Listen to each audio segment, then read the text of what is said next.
Bună! Bine ați venit într-un nou vlog. Eu sunt Magda pentru cei care nu mă știți și astăzi, în acest vlog, vreau să fac o mulțime de chestii, dar o să văd cât îmi iese.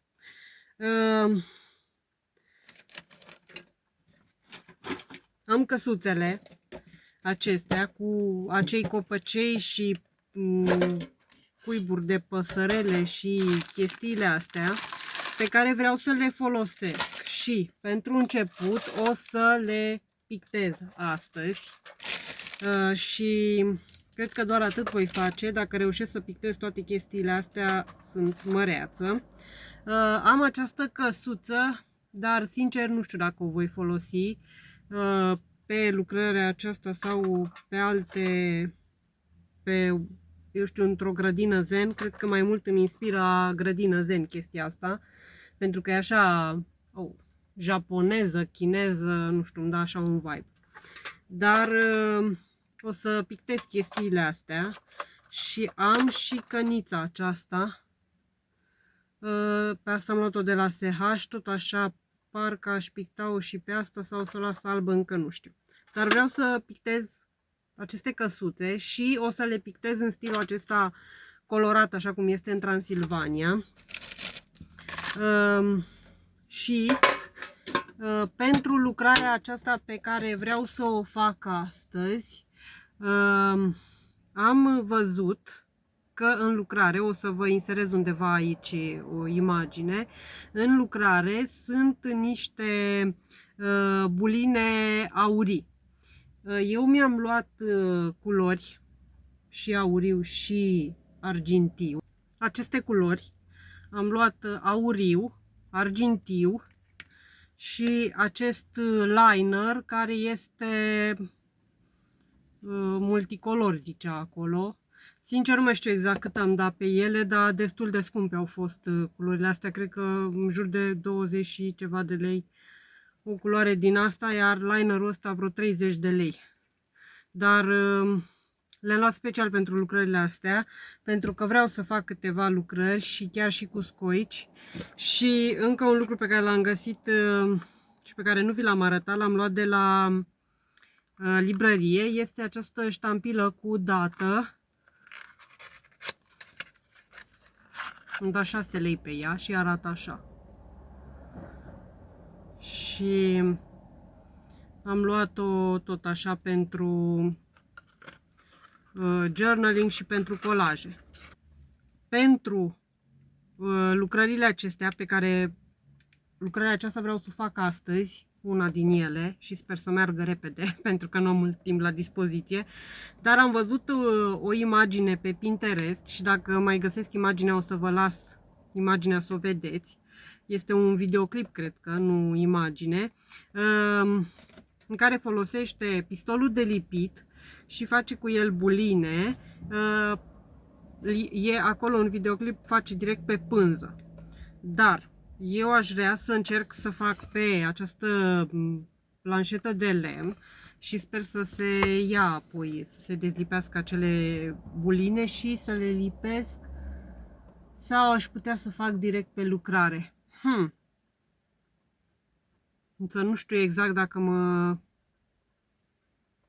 mă pricep, dar cred că până la urmă o să fac pe lucrare. Cred că mai bine ar ieși așa. Da. Deci, am schimbare de plan. O să pun chestia asta la o parte și atunci o să mă apuc să pictez căsuțele direct ca să pot să termin o chestie și eventual miercuri o să fac decorațiunea cu căsuțe și dacă merge repede, miercuri, o să fac și decorațiunea aceea cu păsărele. Pentru că și pe aceea o am în plan de foarte mult timp. De fapt, în plan era să fac o lucrare cu un copac în care să pun păsărele acestea, dar cred că până la urmă o să schimb tactica. Până la urmă n-am mai găsit șmirghelul acela pentru șlefuit, așa că o să le pictez așa. Astea, păsărelele, vreau să le fac într-un alt stil, așa că o să le pictez separat sau o să mai văd. Dar căsuțele nu ar avea foarte mare nevoie de șlefuit, poate acești copăcei, dar în fine, o să le fac așa fără să le șlefuiesc. Acoperișurile o să le fac roșu sau maro. Aș avea roșu acesta, dar o să încerc pe una din căsuțe să văd cum prinde, pentru că, după cum știți, culorile astea de la Pepco nu sunt chiar... Da, nu mai pun acolo. Nu sunt chiar foarte puternice. Așa că o să aleg această căsuță să vedem cum prinde. Și cum rămâne după ce se usucă. Că de prins va prinde, dar vedem cum e când se usucă.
Astăzi este a doua zi. Din păcate, aseară n-am reușit să termin căsuțele acelea. La două m-am culcat.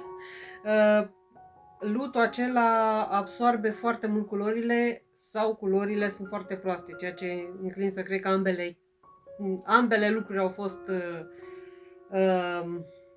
foarte grele și de asta mi-a luat foarte mult să pictez căsuțele acelea. O să vă arăt rezultatul la care am ajuns, pentru că astăzi aș vrea să continui pictatul la ele și anume aș vrea să le fac și câteva decorațiuni din pictură și apoi să le dau cu un verniș, să le las să se usuce și abia apoi să fac decorațiunea. Oricum vreau și lemnele acelea să le dau cu lac și cred că tot astăzi o să fac chestia asta, însă acum o să mă duc să duc pachetul acela la curier și pentru că mă duc în aceeași zonă, nu știu dacă în alte orașe este programul acesta, cred că pot să-i spun program, la primărie dacă duci 10 kg de orice deșeu la o firmă din aceasta de deșeuri, ai reducere la impozit, la impozitul pe gunoi. Așa că astăzi o să cântăresc hârtia pe care o am și am destul de multă hârtie, că am luat și de la țară ce trebuia să aruncăm și am zis că o să duc eu la deșeuri aici, așa că am de cântărit hârtia și apoi de dus la firma aceea de deșeuri și cu hârtia de la această firmă o să merg la primărie și în decurs de 30 de zile ai reducerea aceea de impozit.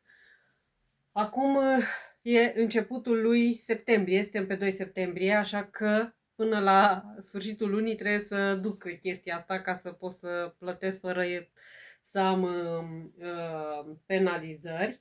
Da, cred că mă încadrez. Însă da, am destul de multe chestii de făcut. Îmi trebuie să merg și să plătesc facturile și să și termin căsuțele acelea, pentru că tot astăzi vreau să fac și lucrarea aceea abstractă, care sper că nu va lua o veșnicie și aia, și se întunecă de vreme. De la 7:30 am văzut că deja se întunecă astea, că seara am intrat deja în casă la 7:30. Însă, un update la lăstuni. Nu știu dacă la chirăici sunt pui, dar în ultimele 2 cuibulețe sunt puiuți care deja chirăie și am văzut că la alte cuiburi deja sunt mari, așa că nu știu sincer dacă este un semn bun sau rău că au puiuți așa târziu. Poate să însemne că și toamna va fi lungă și nu pleacă chiar atât de repede și mai au timp să-și crească puiuții, deși cam 3 săptămâni durează până zboară din cui pui, dar vom vedea. Însă chirăie noaptea destul de târziu, deci sunt măricuți puiuții. Nu am găsit nicio coajă de ou sub cuiburi, așa că da, mi se pare ceva vom vedea ce va fi. Însă să-i dăm bătaie că astăzi vreau să fac lucrurile rapid.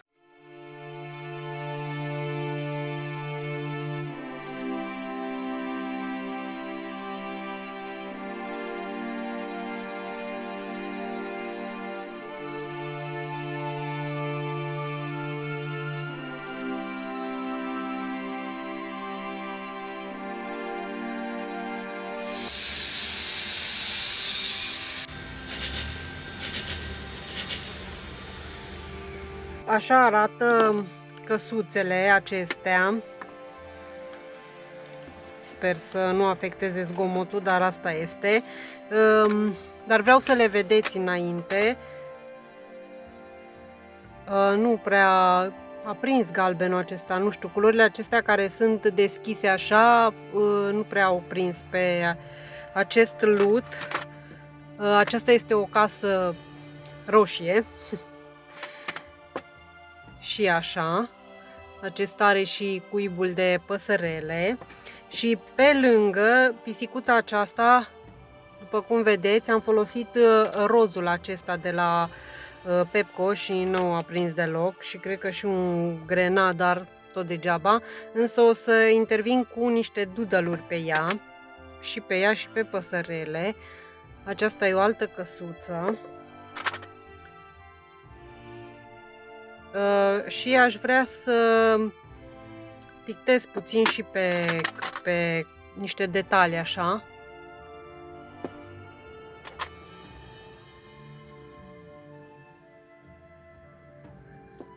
În orice caz să le colorez. Sunt 2 straturi date pe ele și mi-a luat ieri toată ziua și până la 2 noaptea.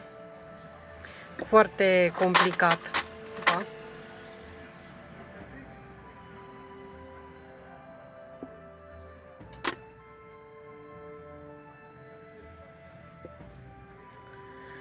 Iar copăcei, unul dintre ei mi s-a rupt din păcate. Arată așa, cred că pe unii copăcei o să-i mai deschid, dar o să-i fac când o să-i pun în ansamblu pentru ca să văd cum vine exact. Acesta s-a rupt, din păcate, dar mă gândesc să-l fac ca și tufiș, așa că o să văd acesta. Și sunt și pe parte și pe cealaltă pictați. Aceste tufișuri, tot așa. Aș vrea să mai pun câteva punctulețe albe, mai mult cu alb și negru o să fac astăzi. Acestea sunt cuiburile păsărelelor.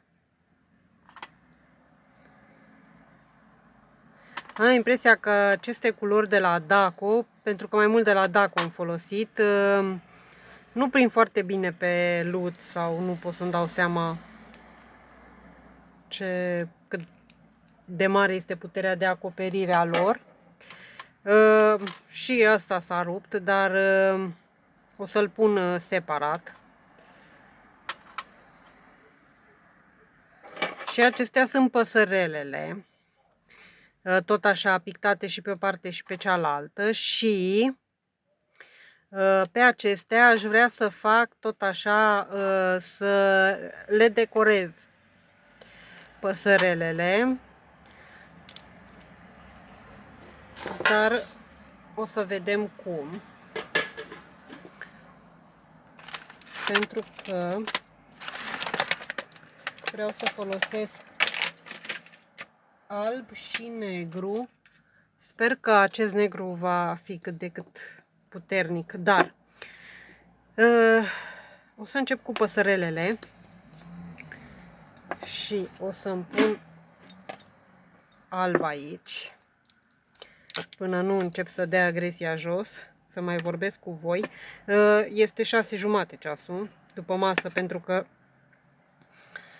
până la urmă de la acel centru de reciclat am ajuns și pe la JISC și prin alte magazine și locuri și n-am cumpărat nimic interesant, dar a trebuit să merg să mă uit de una alta.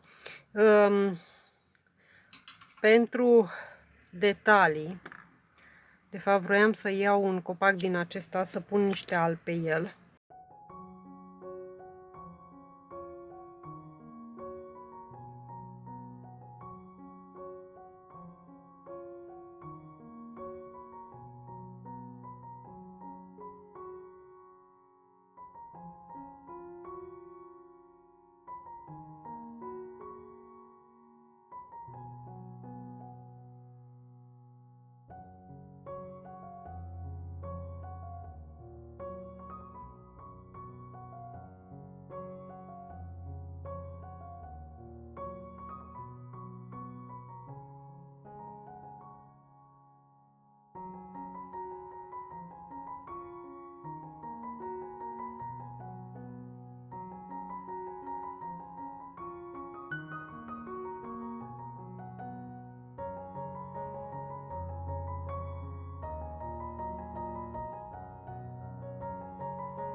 abia se mai vede că e aproape 8 seara, dar pe acestea nu am mai făcut nimic.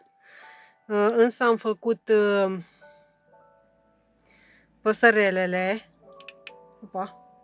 Și mă gândeam că aș putea pune păsărelele în aceste cuibulețe pe care le-am făcut și o să vă și scot să vă arăt. Și mă gândeam că ar putea sta pe acești copăcei, să-i lipesc pe acești copăcei, dar făcând la căsuțe, m-am gândit că ar putea merge câte o căsuță cu câte un model din păsărele, așa că am făcut ceva modele din modelele păsărelor și pe căsuțe. O să văd și care. Că acum nu mai găsesc niciun model, dar ăsta știu că l-am făcut cu acesta cu aceasta, care are aceste rotunduri.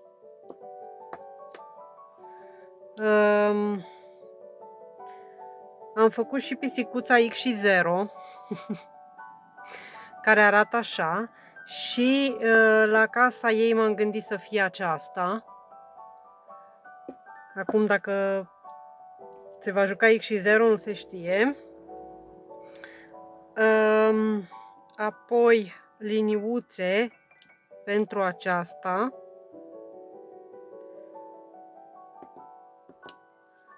Aceasta la aceasta. Dar o să văd cum le pun, pentru că am lemnele acelea.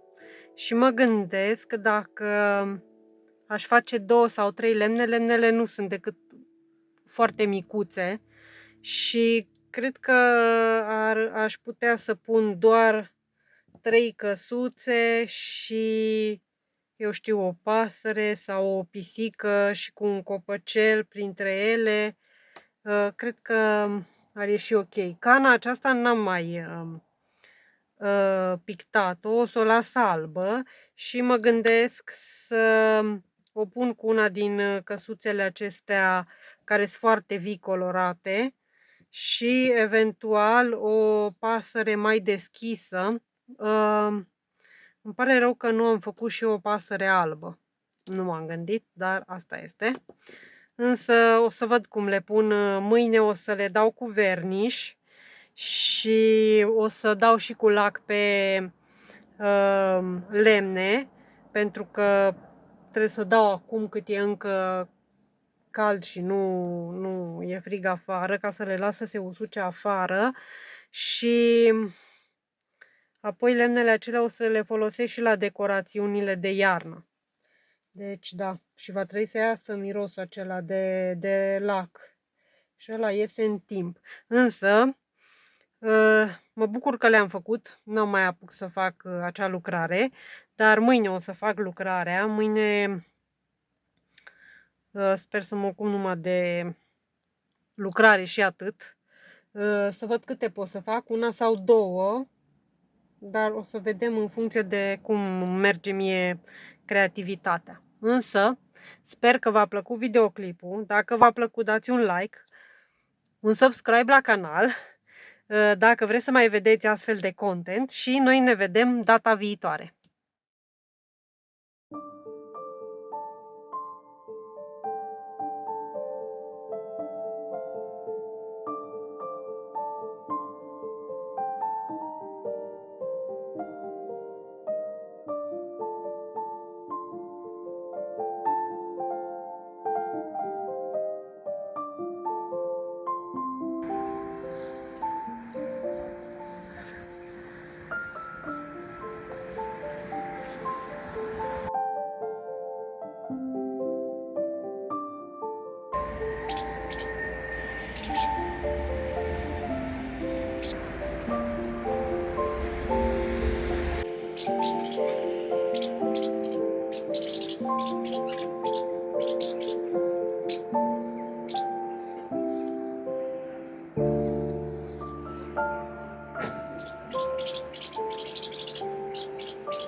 Puișorii. Acolo sunt puișorii, în ultimul cuibuleț.